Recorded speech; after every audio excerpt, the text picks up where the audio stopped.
তাহাজ্জুদ নামাজ কিভাবে আদায় করবেন?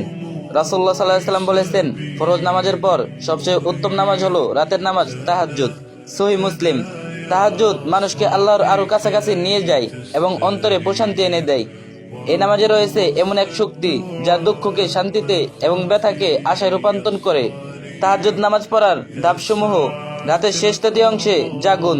যদি মাগরিব হয় 6টায় এবং ফজর হয় 5টায়, তাহলে রাতের শেষ তৃতীয়াংশ হবে রাত 1টা 20 থেকে ফজর পর্যন্ত। ঘুম থেকে উঠে সুন্দরভাবে ওযু করে নিন। নিয়ত করুন, আল্লাহর সন্তুষ্টির জন্য তাহাজ্জুদ পড়ার নিয়ত করুন ও তাকবীর দিয়ে নামাজ শুরু করুন। আল্লাহু আকবার বলে নামাজ শুরু করুন। অন্যান্য নফল নামাজের মতো 2 রাকাত আদায় করুন। সূরা ফাতিহা ও অন্য একটি সূরা পাঠ করুন। সূরা ফাতিহার পর আপনি সূরা ইখলাস ও সূরা কাফিরুন পাঠ করতে পারেন।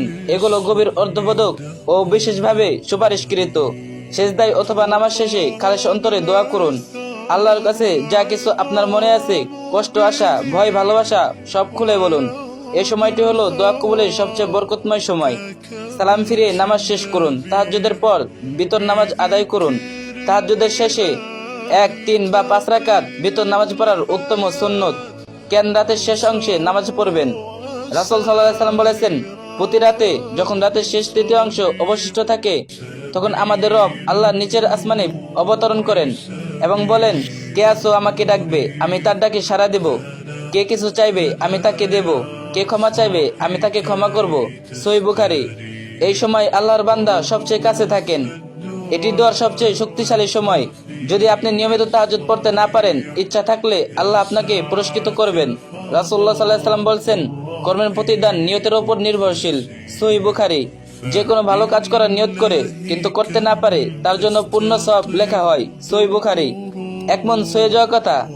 তাহাজ্জুদের কখনো লক্ষ্যভ্রষ্ট হয় না। তাহাজ্জুদের দোয়া এমন একটি তীর, যা ইমাম আশরাফি রাহমাতুল্লাহি আলাইহি বলেন, তাহাজ্জুদ আপনার সেই বন্ধু হবে যে আপনাকে এমন পরিস্থিতি পার করাবে যা আপনি একসময় অসম্ভব ভাবতেন। তাহাজ্জুদ শুধু একটি নামাজ নয়, বরং আল্লাহর সাথে একান্ত সাক্ষাতের মুহূর্ত।